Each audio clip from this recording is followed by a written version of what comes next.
Hello,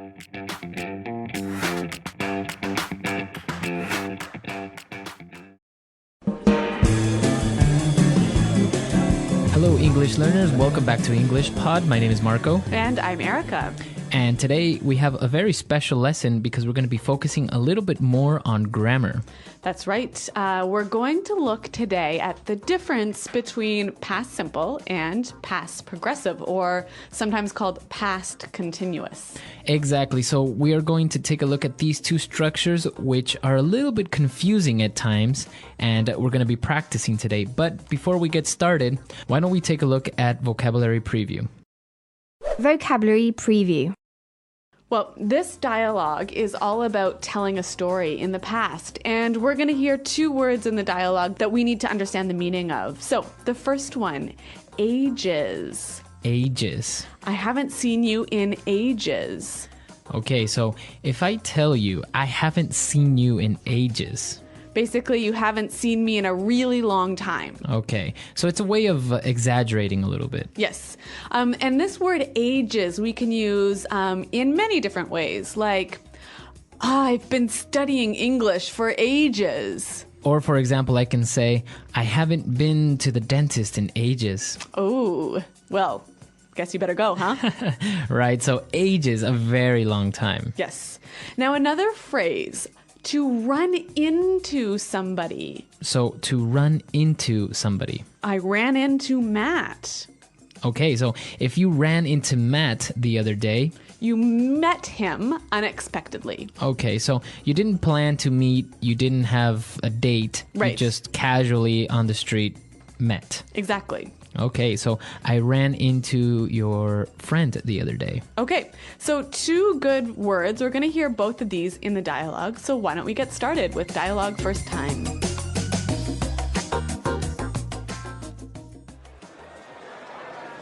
Mike, what's going on, man? Long time no see. Hey, Pat. Yeah, I haven't seen you in ages. How's it going? Things are going great. It's funny running into you like this. Small world, huh? You know, just last week I ran into Matt as well. Yeah? How's he doing? He's doing well. We went out for a couple of beers and the funniest thing happened. Oh, yeah? Well, we were talking and catching up on what we've been doing. Talking about work and family, when all of a sudden, Matt saw a mouse run under the chair and he completely lost it. He started freaking out and screaming.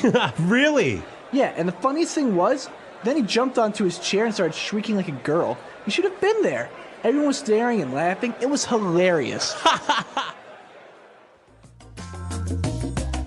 All right, very good. So a funny story, and as we saw, a lot of stuff in the past, right? That's right. And we're going to look at that in a moment. But first, we've got lots of exciting language to describe when somebody gets really emotional.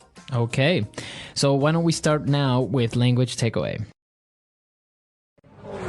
Language takeaway. Well, we have four words here. Now, in the dialogue, the guy in the story lost it. So he saw a mouse and he completely lost it. To lose it. Okay, so when you lose it. What are you losing? You're losing control of yourself and your emotion. Okay, so you lose your temper maybe. Yep. So when I lose it, do I just get angry? Angry or upset or even sad. But it's usually a negative feeling. Okay, so it's not a good thing to lose it. No. So, for example, when I showed my boss the sales figures, he completely lost it. Okay, very good. So that's what lose it means. And now our second word is very similar but has a little bit of a difference. That's right. He started freaking out. Okay, so to freak out. To freak out. Now, freak out is very similar to lose it, right? Yeah, but why don't we hear an example now of somebody freaking out? It's just, no, okay? Forget it, all right? Just forget it. I don't even want to, I just want to forget it. I just want to forget it. I don't know. Okay, calm down. Woo! Calm down. I gotta calm down. I'm so happy. I can't even express it. I'm like, have I even finished one sentence? I'm like, woo! Give me a high five, baby. All right, so we heard this person freaking out, and basically it could be losing control or losing your temper, but also in a positive way. Right. So maybe you're really excited about something that's going to happen, so you're freaking out. Okay, maybe you're very nervous or you're very excited. All right, and now moving on to our third word, stare. To stare. People started to stare. Staring. Okay, now when you stare at someone or at something. You look at and focus at something for a really long time. Okay, so you are looking at it, Yeah. focusing on it. Yeah, longer than usual. All right, maybe when we were small, our parents taught us that it's not nice to stare at Yeah. other people. Exactly. All right, so to stare. And our final word, when Matt saw the mouse, he started shrieking. All right, so to shriek. Shriek. Shriek. Very similar to that movie Shrek. Oh, yeah, it sounds quite similar. All right, but it's different. What does shriek mean? Well, why don't we listen to an example?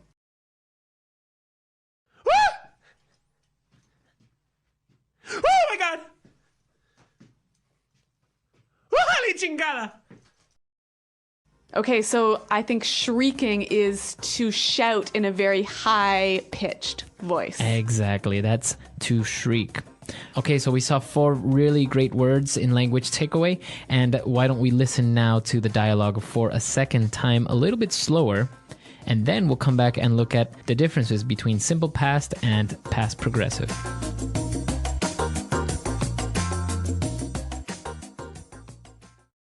Mike, what's going on, man? Long time no see. Hey, Pat.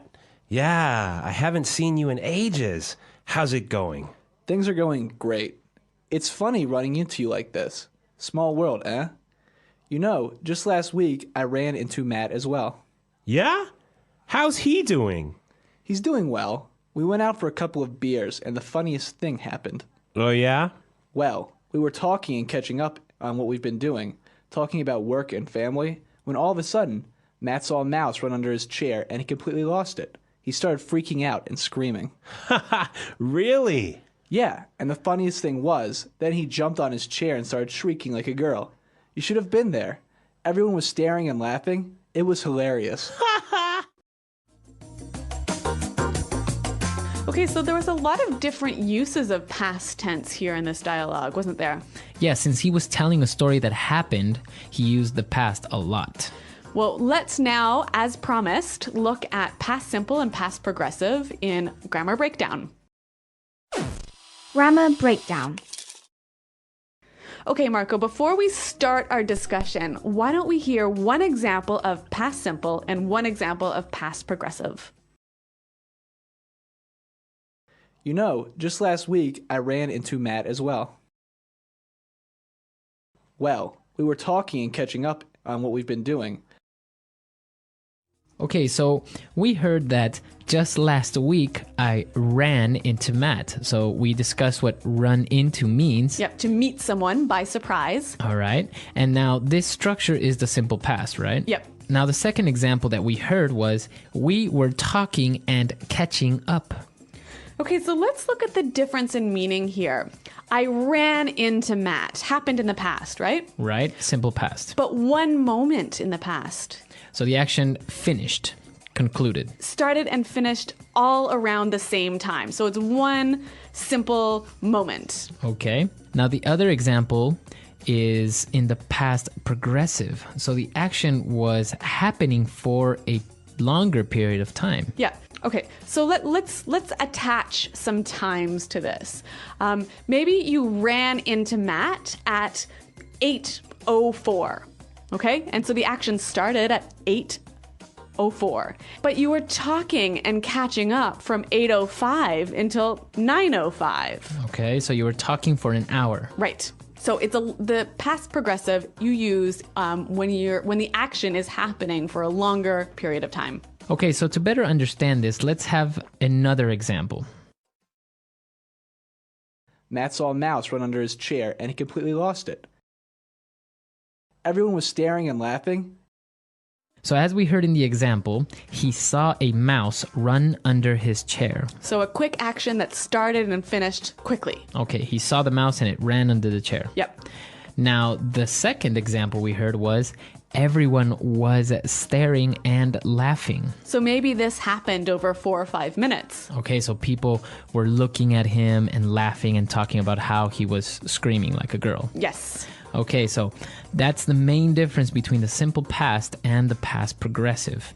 The amount of time that the action happened. Yep. All right, well, now that we understand a little bit more about the past tense, why don't we hear it again in context by listening to the dialogue for a third time?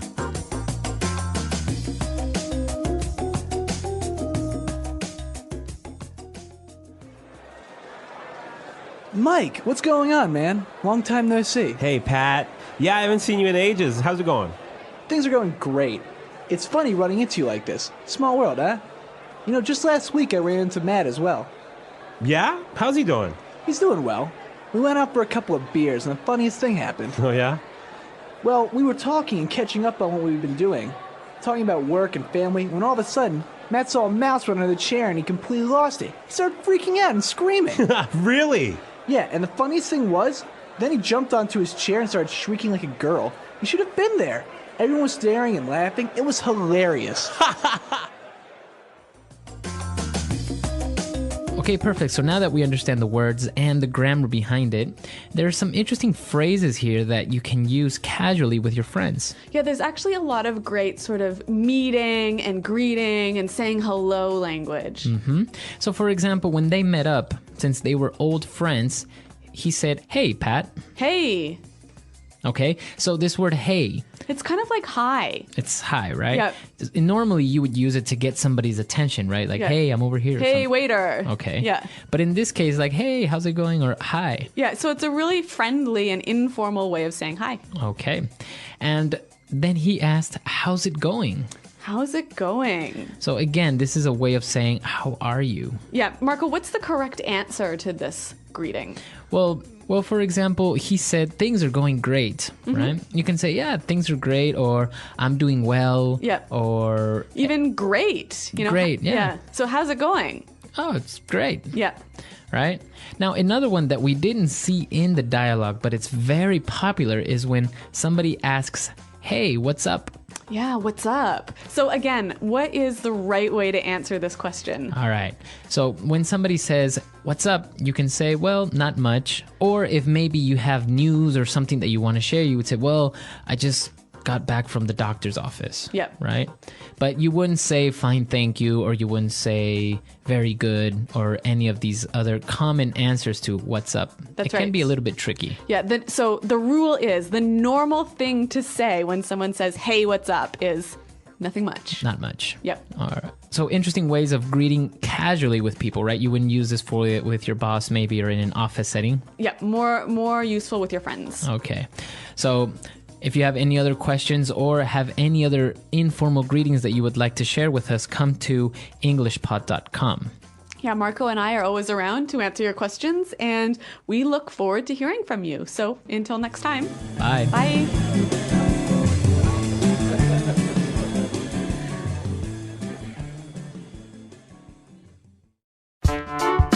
The English Pod Audio Review.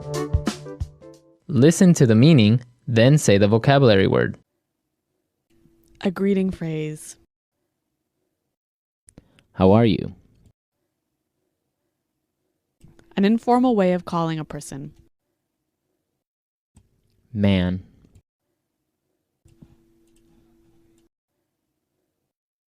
Long time no see. For a long time. In ages.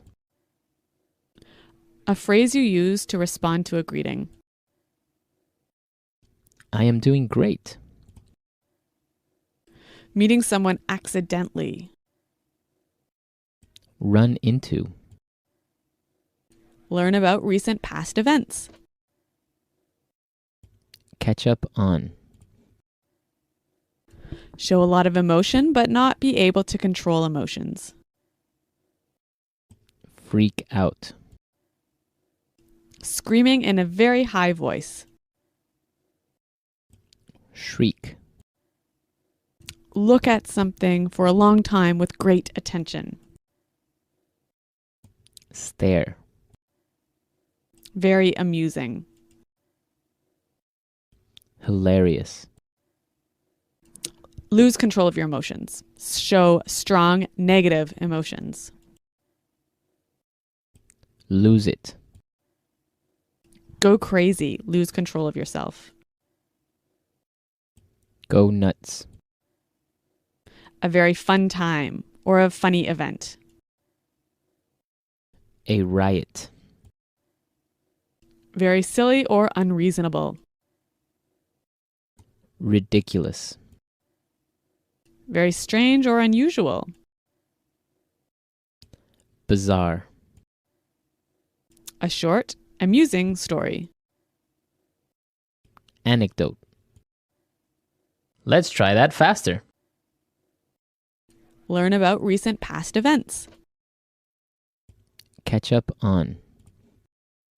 Look at something for a long time with great attention. Stare. Very silly or unreasonable. Ridiculous. Meeting someone accidentally. Run into. A short, amusing story. Anecdote. A phrase you use to respond to a greeting. I am doing great. A greeting phrase.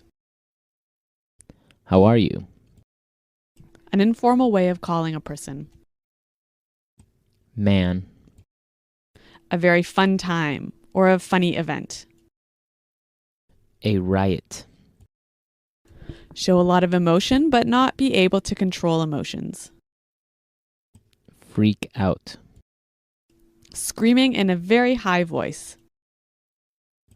Shriek. Very strange or unusual. Bizarre. Lose control of your emotions. Show strong negative emotions. Lose it. For a long time. In ages. Very amusing. Hilarious. Long time no see. Go crazy. Lose control of yourself. Go nuts. Now say the word and hear it in a sentence. I've been waiting here for ages.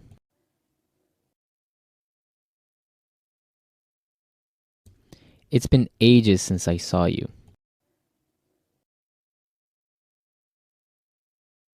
I lived in France ages ago. Lose it.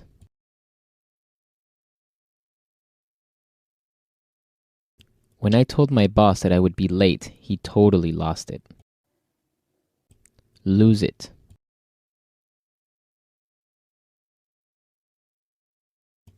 If you do that one more time, I'm going to lose it. Lose it.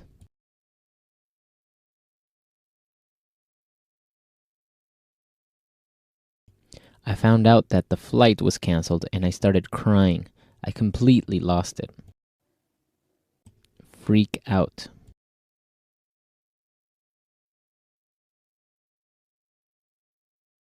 Oh my gosh, I'm going to meet Justin Timberlake. I'm totally freaking out. Freak out.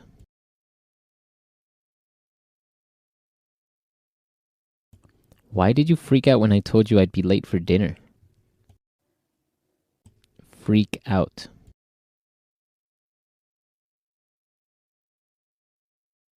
Don't freak out. We can solve this problem in 5 minutes.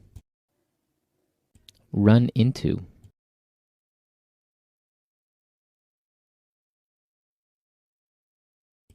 I have not seen Sally for 5 years. Then I ran into her at the park. Run into. I'm sure we'll run into each other next week. Run into.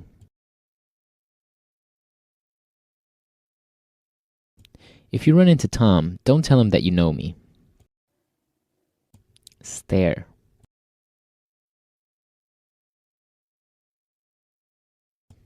I know that dog has 3 legs, but stop staring at him. Stare.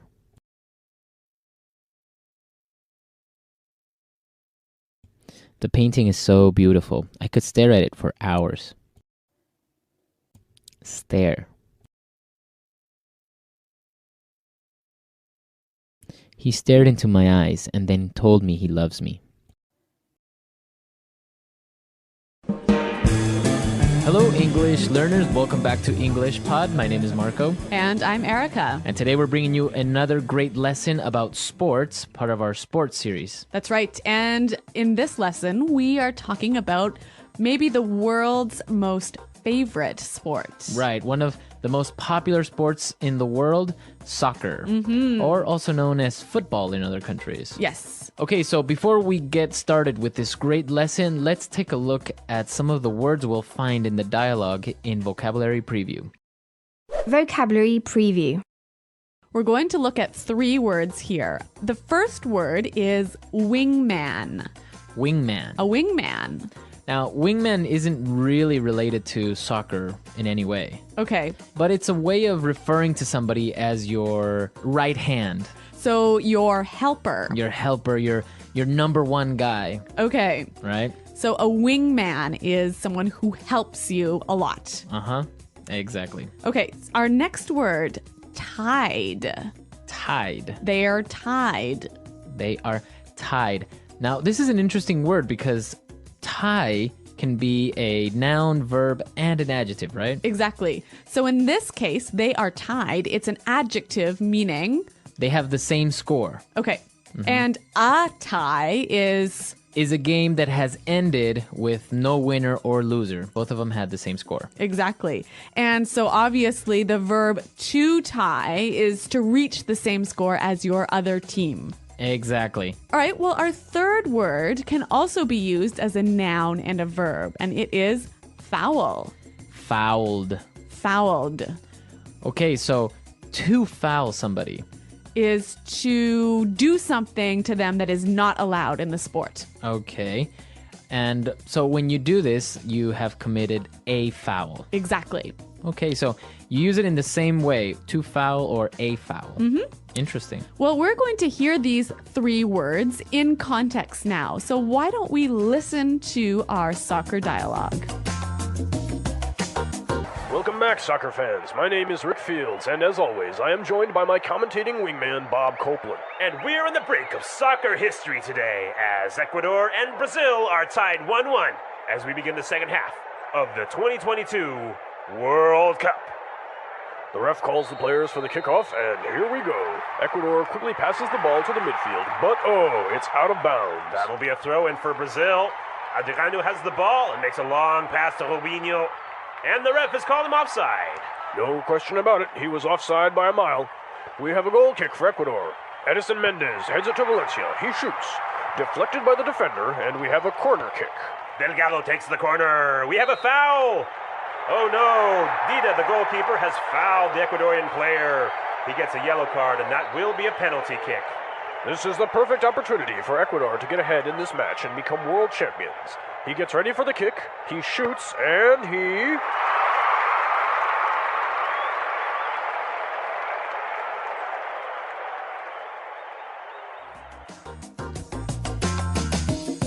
Okay, so Ecuador tied with Brazil in the 2022 World Cup. Wow, Marco, I'm really happy to see that you are able to see so far into the future. Well, I called it. So in 2022, if we do win the World Cup, you know who said it first. All right. Do you have money on that? Yes.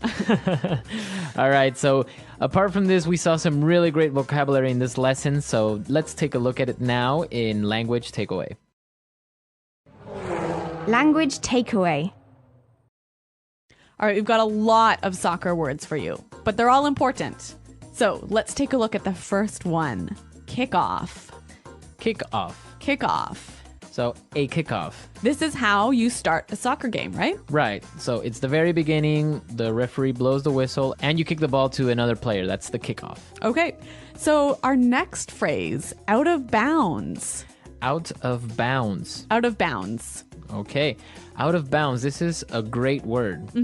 So in soccer, when the ball goes out of bounds, it goes outside the white lines, right? Outside of the playing field. Okay. And you can use it in all other sports. You can use it in basketball. You can use it in tennis. Or football or anything. Right. So any part that is not for playing. Out of bounds. What's our next word? Throw in. A throw in. A throw in. Okay. So a throw in. The ball goes out of bounds. Uh-huh. How do you put it back into play? Obviously, a throw in. Okay, so you throw in the ball. That's the only time where a soccer player will actually grab the ball with his hands. All right, now another soccer term we have here, offside. Offside. Offside. Okay, so this is a little bit difficult to explain, but just imagine you're on the soccer field Uh-huh. and you are trying to score a goal. Now Okay. you have some defenders, right? Right. Those are the people who are trying to take the ball away. And you pass the ball to somebody who is behind the defenders. Oh, and that person is offside. Exactly. So you must be at all times in the same position as the defenders or in front of them, but you can't be all the way in the back. Okay, so is this a noun or a verb or an adjective? So this is an adjective. He is offside. That's his condition. Okay, great. Excellent explanation, Marco. Thank you. All right. Now we're going to look at 3 different phrases for 3 types of kicks in soccer. Okay. So let's take a look at this. The first one is goal kick. A goal kick. Okay, goal kick. So who does the goal kick? It's usually the goalie or the goalkeeper All right. who takes the goal kick. Okay, so when the goalie kicks the ball. Now, what about a corner kick? Okay, so if the team is attacking and the ball goes out of bounds in the back area near the goal, then they get a corner kick. They got to kick the ball from the corner of the field. This is a great chance to score a goal, isn't it? Exactly, yes. Okay, and our final kick, a penalty kick. Penalty kick. Penalty kick. So if a player gets fouled while he is in the area near the goal, Okay. he gets a penalty kick. So basically it's just him. I think it's 13 or 15 steps away from the goalie, and he gets the opportunity to score or to kick the ball. So there are no defenders or other players in the way. Nobody. Wow, another great chance to score a goal. Right. All right, well, these are all great soccer words, and I think we should hear them again in context. So let's listen, this time a little bit slower. Welcome back, soccer fans. My name is Rick Fields, and, as always, I am joined by my commentating wingman, Bob Copeland. And we're on the brink of soccer history today, as Ecuador and Brazil are tied 1-1 as we begin the second half of the 2022 World Cup. The ref calls the players for the kickoff, and here we go. Ecuador quickly passes the ball to the midfield, but oh, it's out of bounds. That will be a throw-in for Brazil. Adriano has the ball and makes a long pass to Rubinho, and the ref has called him offside. No question about it. He was offside by a mile. We have a goal kick for Ecuador. Edison Mendez heads it to Valencia. He shoots. Deflected by the defender, and we have a corner kick. Delgado takes the corner. We have a foul. Oh no. Dida, the goalkeeper, has fouled the Ecuadorian player. He gets a yellow card, and that will be a penalty kick. This is the perfect opportunity for Ecuador to get ahead in this match and become world champions. He gets ready for the kick. He shoots. And he... All right, so we heard these words that we were talking about in context, and now some really interesting phrases came up, and this would be a good time to take a look at them in Fluency Builder. Fluency Builder. Well, Marco, there are 3 great phrases in this dialogue that I want to look at. The first one, on the brink of. We are on the brink of. We're on the brink of soccer history. Okay, so on the brink of. What exactly does that mean? Well, why don't we hear some examples to help us understand the meaning? Example 1. Look, we don't have any money. We're on the brink of going bankrupt. Example 2. The two countries are on the brink of war. Example 3. We're on the brink of an important discovery. All right, so great examples. On the brink of, at a critical point. Exactly. It means you're almost there, right? Okay, yeah, very good. And what about this next phrase that I saw, and it was really interesting? No question about it. No question about it. No question about it. No question about it. All right, so this is a statement that doesn't really make much sense. But what am I saying when I say, oh, no question about it? You're saying, I agree. There is no doubt. You're right. You're right. Okay. Well, let's give some examples. I could say, there's no question about it. Ecuador is a great soccer team. There is no question about that. All right, so, or you can say, no question about it. Our company makes the best products on the market. Okay, so really useful phrase that you can use in sports or anywhere else. Okay. And now let's take a look at our last phrase for Fluency Builder, and it's a really good one to exaggerate a little bit. Okay, By a mile. by a mile. By a mile. So he was offside by a mile. Right. So the commentator is saying that he was very offside. That it was really obvious. Right. So you can use that also in different contexts, maybe not in sports. Okay, so maybe we can say our company is ahead of all the others by a mile. Right. Or if you tell somebody to guess your age and they say, oh, I think you are 42. Oh, you could say you're off by a mile. Right. So you're really, really wrong. Exactly. Yeah. So it's a way of exaggerating a little bit. Yes, and saying it's really obvious. Right.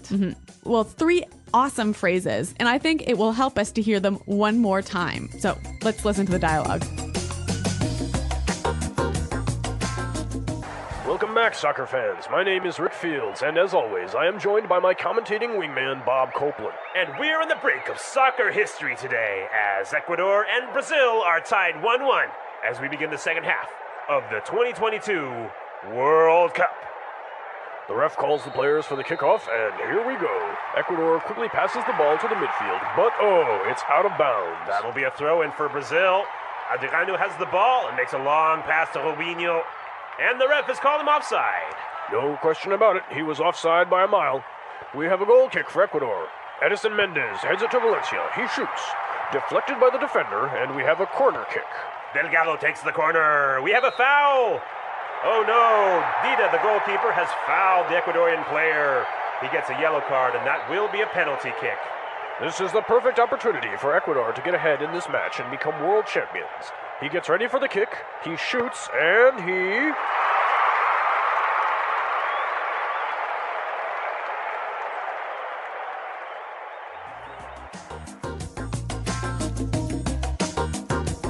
Okay, well, as you all may know, soccer is a very popular sport, especially in Latin America. That's right. And your favorite team, Ecuador, are they really this good in soccer? Are they really going to win the 2022 Cup? Well, maybe not. Well, actually, Ecuador has improved with time, but usually it's the strong teams like Argentina and Brazil who dominate the region, right? Right. But yeah, hopefully we'll make it next time Okay, well, I have my money on Ecuador and for 2022. but yeah, not on Canada. There's no hope for us. Well, Canada is doing really well now. They Really? actually beat Mexico, if I'm not mistaken. Oh, actually, that sort of, yeah, I kind of remember that now.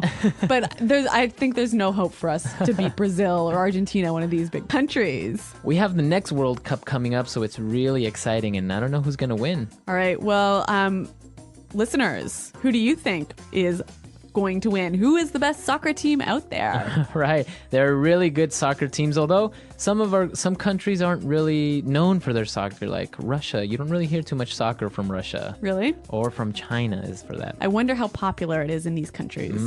So let us know. Come to our website, englishpod.com. Tell us how popular soccer is in your country, or what team you are a fan of. I know many people like the European Cups and they're fans of Barcelona or the Italian teams. Well, come to the website. Marco and I are always around to answer your questions. And until next time, goodbye. Bye.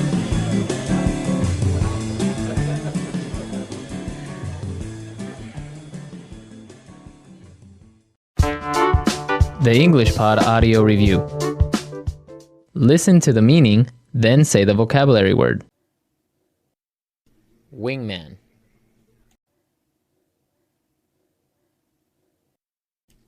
On the brink. Tide. Kickoff. Throw in. No question about it. By a mile.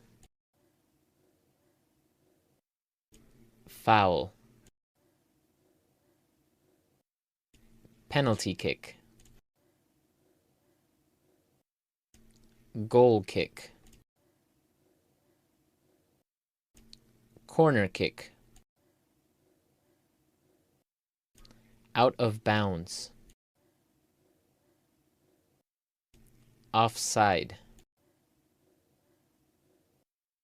Goalkeeper. Defender. Match. Pitch. Championship. Let's try that faster. Kickoff. Defender. Goal kick. On the brink. Wingman. Penalty kick. Championship. Offside. Goalkeeper. No question about it. Out of bounds. Match. Tide. By a mile.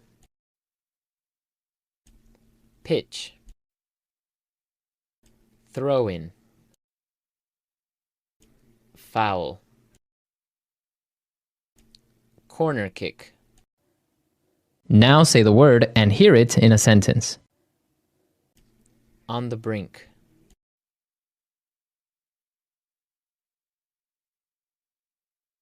Look, we don't have any money. We're on the brink of going bankrupt. On the brink. The two countries are on the brink of war. On the brink.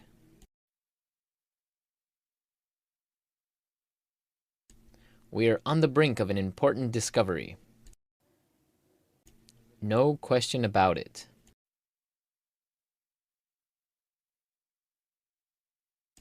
No question about it, Ecuador has a great soccer team. No question about it.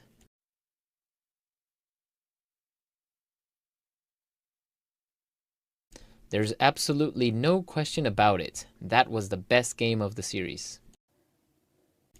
No question about it.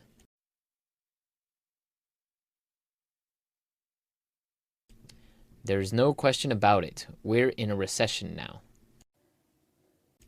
By a mile. He missed the goal by a mile. By a mile.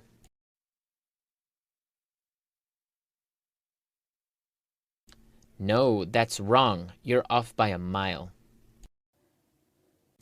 By a mile.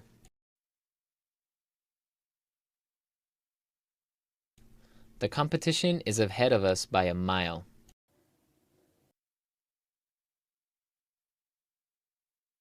We tied the game at 3-3.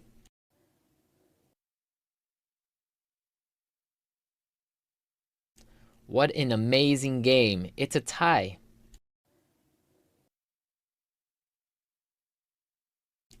We're tied for first place. Foul. Hey ref, that was a foul.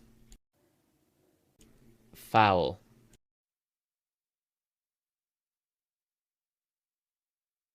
Did you see that? Delgado fouled him as he tried to take a shot. Foul. The Brazilian player has several fouls.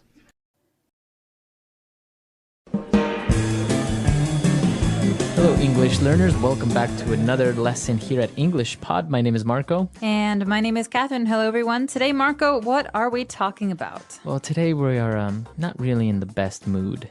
What do you mean? We're kind of sad. We're kind of nervous. We're not feeling very well. Yeah, it's a cloudy day. Maybe that's why. The blues. The blues. So yeah, that's what we're talking about today. We're going to have a lot of different descriptive words to express maybe feeling sad, or maybe you're angry, or you're nervous, or something like that. Okay, well, this is a very useful lesson. Hopefully you're not feeling this way, but if you have to talk about someone who is, I've got lots of words for you. But first, we're going to preview a couple in today's vocabulary preview. Vocabulary preview. All right, so today on Vocabulary Preview, we're going to look at two words. And the first one is a way of saying that you feel sad. So basically, I'm feeling down. Okay, down. You might have heard this before because it's the opposite of the word up. Exactly. So you're not feeling up, happy, looking up. You're feeling down. This is another word for sad, like Marco said. Or you can also say, I'm a bit down today, right? Yeah, I'm a bit down today. Or you look really down. Are you okay? Yeah, so you look sad. Are you? Is everything okay? So down. So now another feeling or a way that a person is feeling, maybe that person is grouchy. Would you please stop talking so loud, Marco? I think you No, have... I'm seriously. Don't be grouchy, Catherine. Jeez. No, so grouchy is a way someone acts, usually when they're in a bad mood. Right. So it's not like really angry. You're not angry, but you're not very happy either. And you're not very nice to people.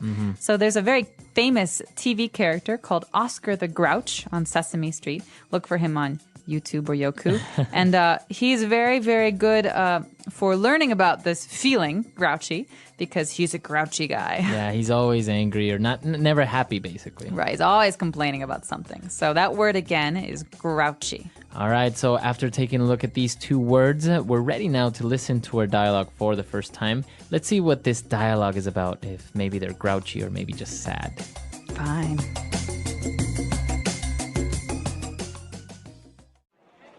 Okay, I'll talk to you later. Bye. Carrie, are you okay? You seem a bit down. I just got off the phone with my boyfriend. He's always getting upset and losing his temper over nothing. It's so hard to talk to him at times. Maybe it's just that he's stressed out from working or something. He does have a pretty nerve-wracking job, you know. Yeah, but he's always in a really foul mood. I tried to find out what's bothering him, or get him to talk about his day, but he always shuts down and brushes me off. Men are like that, you know. They can feel nervous, anxious, or on edge, and the only way they can express it is by trying to hide it through aggressiveness. I guess you're right. What do you think I should do? He wasn't always this grouchy, you know. Talk to him, try to cheer him up when he's down, and if that doesn't work, I say get rid of him and get a new one. You are something else, you know that.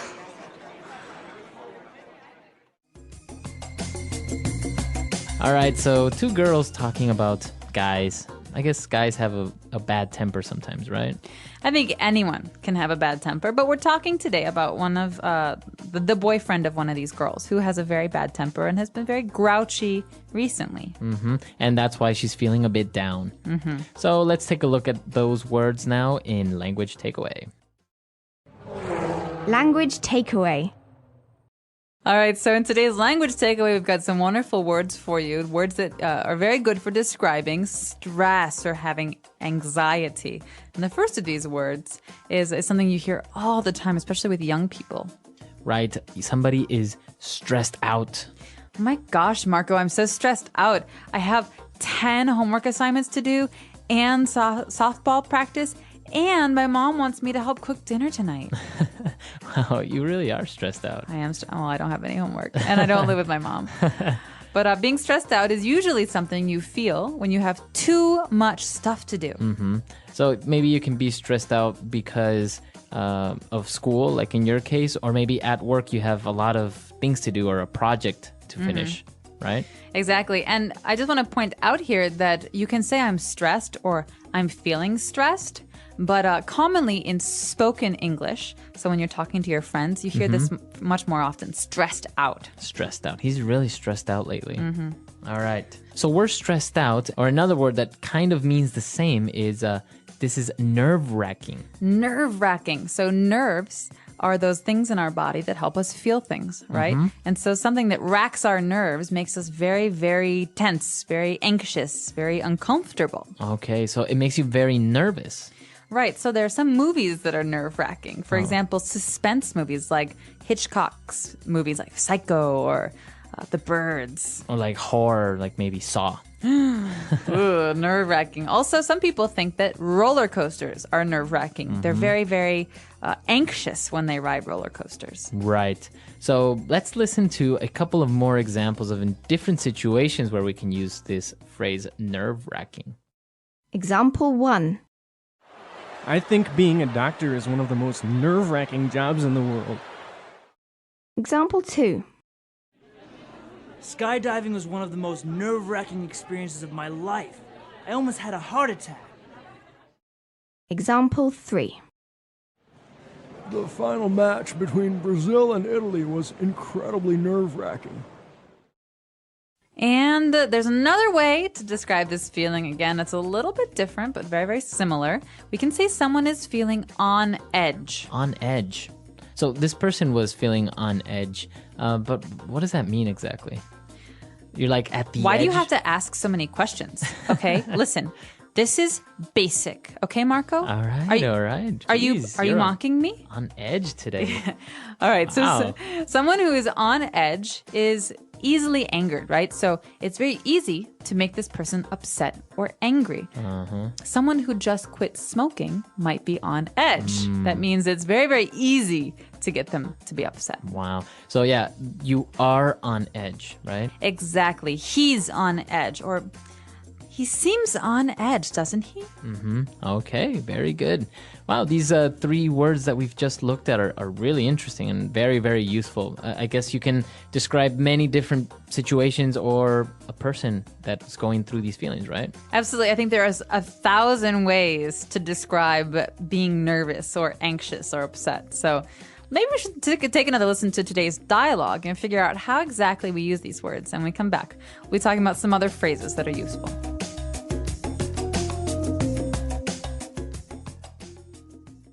Okay, I'll talk to you later. Bye. Carrie, are you okay? You seem a bit down. I just got off the phone with my boyfriend. He's always getting upset and losing his temper over nothing. It's so hard to talk to him at times. Maybe it's just that he's stressed out from working or something. He does have a pretty nerve-wracking job, you know.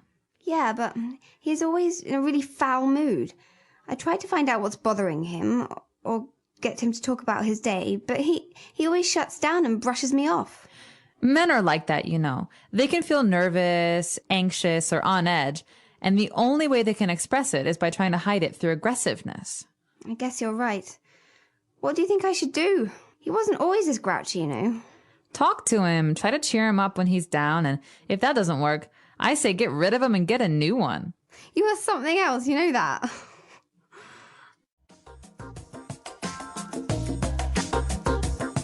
All right, great. So now that we're back, we can start with a couple of different phrases now on Fluency Builder.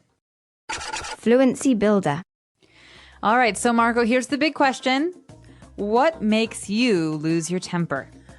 I think what makes me lose my temper very, very easily is like a dirty house or like a dirty room. Really? You're a neat freak. Not really neat freak, but like if it's not at least semi-clean, you know, it really bothers me.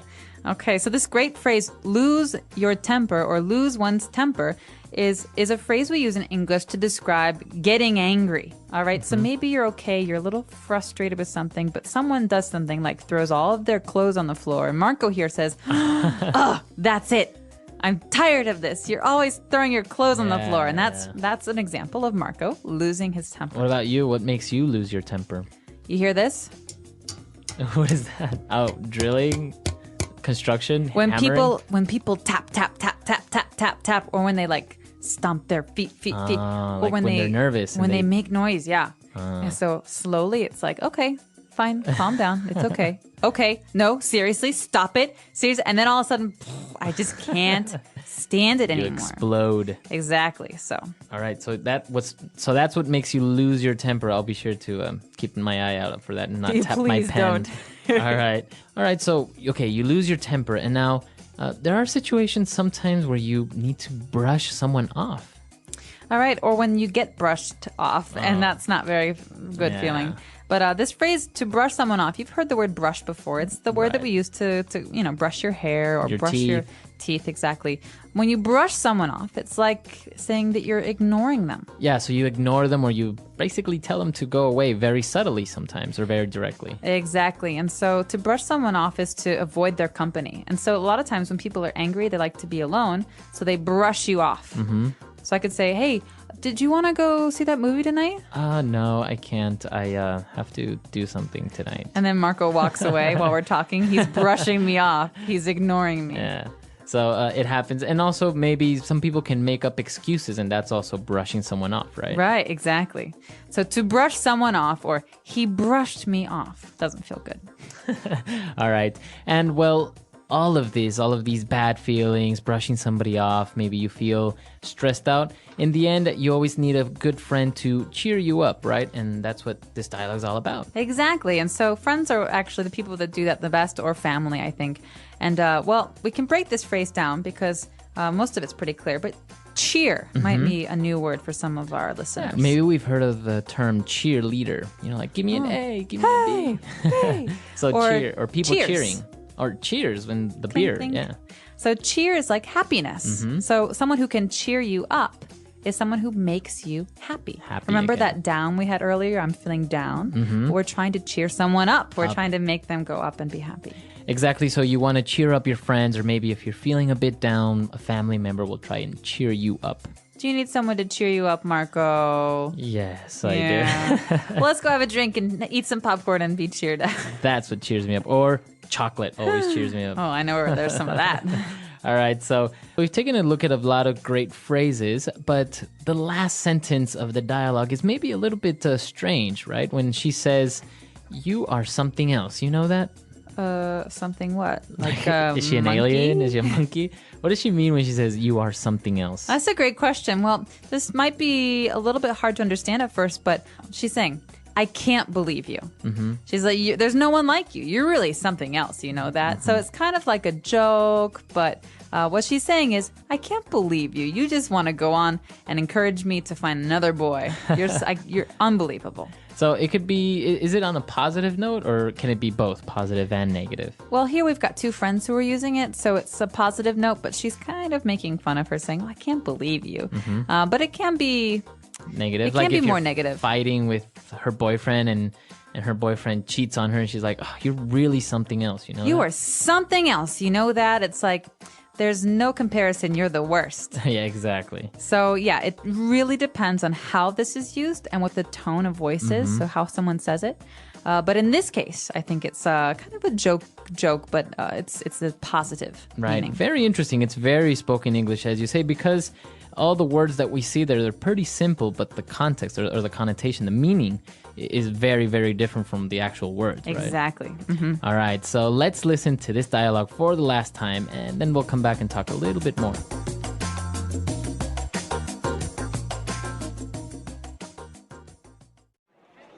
Okay, I'll talk to you later. Bye. Carrie, are you okay? You seem a bit down. I just got off the phone with my boyfriend. He's always getting upset and losing his temper over nothing. It's so hard to talk to him at times. Maybe it's just that he's stressed out from working or something. He does have a pretty nerve-wracking job, you know. Yeah, but He's always in a really foul mood. I tried to find out what's bothering him or get him to talk about his day, but he always shuts down and brushes me off. Men are like that, you know. They can feel nervous, anxious, or on edge, and the only way they can express it is by trying to hide it through aggressiveness. I guess you're right. What do you think I should do? He wasn't always this grouchy, you know. Talk to him, try to cheer him up when he's down, and if that doesn't work, I say get rid of him and get a new one. You are something else, you know that.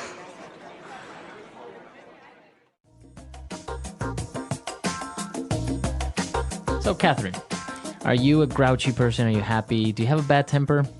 Oh, these are, well, very interesting questions, Marco. Thank you for asking. No, the first time, am I grouchy? No, not very. Only before 9 a.m. You're not a morning person. Not a morning person, so I'm very grouchy in the morning. But I'm generally pretty good about losing my temper. It doesn't happen very often. Oh, really? But I do get frustrated with things like tapping or when people eat with their mouth open. Oh, yeah, that's terrible. I hate that as well. Yeah, I can't stand it. Or I really don't like when people bite their nails. Ooh, it's kind of, it also makes me lose my temper. I don't know, it more than makes me lose my temper, it's kind of annoying, right? It is annoying. So what makes you really lose your temper? We say, what makes you blow your top? Think about a volcano. Really grinds my gears. Yeah. I would say the worst is when somebody lies to me, like straight in my face. Like, I know they're lying, I know you're lying, and they still just lie straight at me. I agree. So what's something that really cheers you up? Because we talked about like going out with a friend maybe helps you cheer up. But is there one thing, some kind of remedy? I like to go shopping when I'm feeling Really? a bit sad. Yeah. I mean, I won't buy anything like clothes or anything like that. Usually I'll get maybe something for somebody else or for the house or something like that. It's very strange. Helps you like clear your mind. Yeah, it's just like walking around and spending a little bit of money. I don't know. It's kind of a good remedy. Yeah, I think so. What about you? What cheers you up? I kind of like to organize things. Really? Yeah. So if I'm really angry or really upset about something, I'll alphabetize all of my books. Oh, wow. Yeah. So A to Z. Wow. See, everyone has different remedies. So come to our website, EnglishPod.com. Tell us what makes you angry, what makes you lose your temper, or what really cheers you up, what makes you happy. Who cheers you up? So tell us, who is someone you like to talk to when you're upset, and how do they cheer you up? All right, we'll see you guys there. And also, if you have questions, comments, suggestions, you can also leave them there in our comment section. Please do that. So that's all for today. Goodbye, everyone. Bye.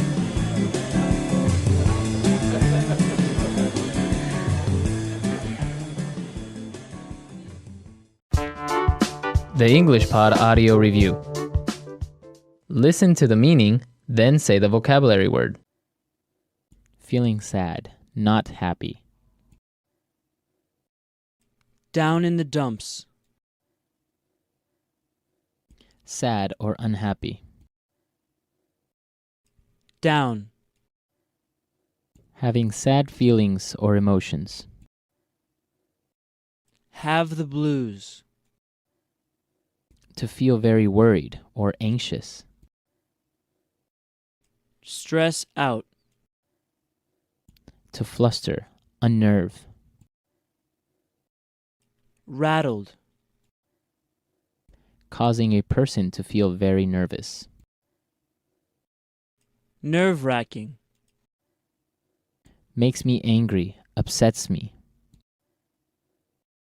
Grinds my gears. Refuse to talk about something with someone. Brush me off. Upset, very angry. Pissed off. To make someone happier. Cheer up. Let's try that faster. Causing a person to feel very nervous.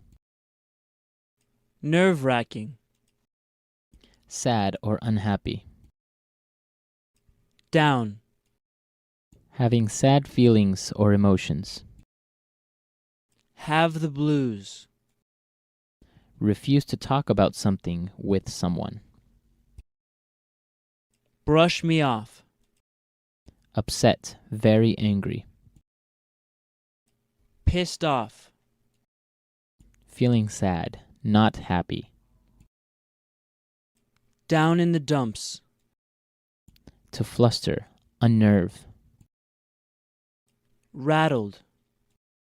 Makes me angry, upsets me. Grinds my gears. To make someone happier. Cheer up. To feel very worried or anxious. Stress out. Now say the word and hear it in a sentence. Down.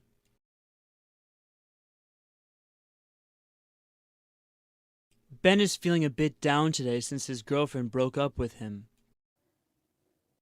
Down. Are you okay? You seem down today. Down.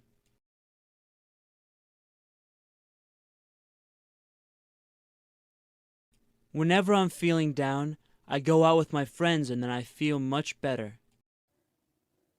Stress out.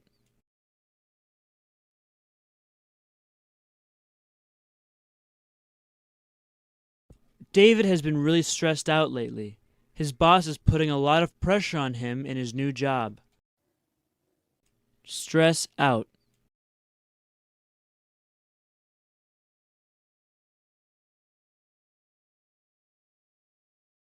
I can't talk right now. I'm stressed out about this exam I have tomorrow. If I don't pass it, my dad is going to kill me. Stress out.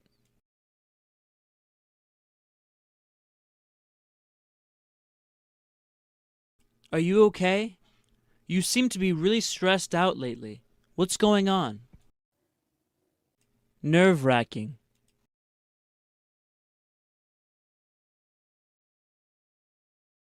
I think being a doctor is one of the most nerve-wracking jobs in the world. Nerve-wracking.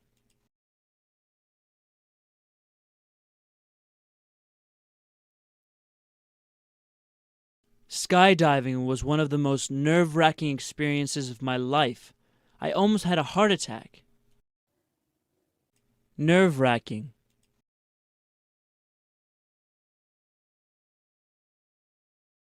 The final match between Brazil and Italy was incredibly nerve-wracking.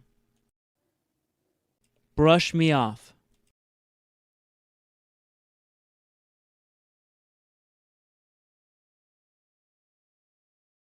When she told me my project would be a better television film than a feature film, I thought she was brushing me off. Brush me off.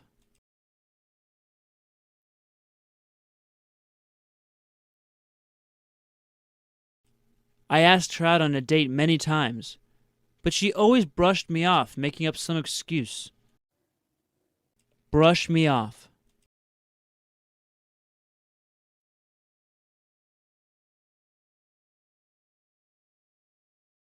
Carolyn went to the doctor without an appointment, and the receptionist brushed her off and told her to come back the next day. Cheer up.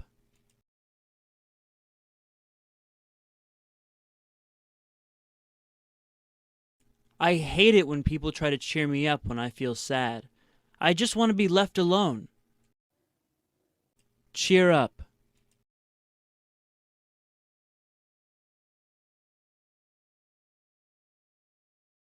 I don't know what else to do. I've tried everything to cheer Mandy up, but she won't stop crying. Cheer up.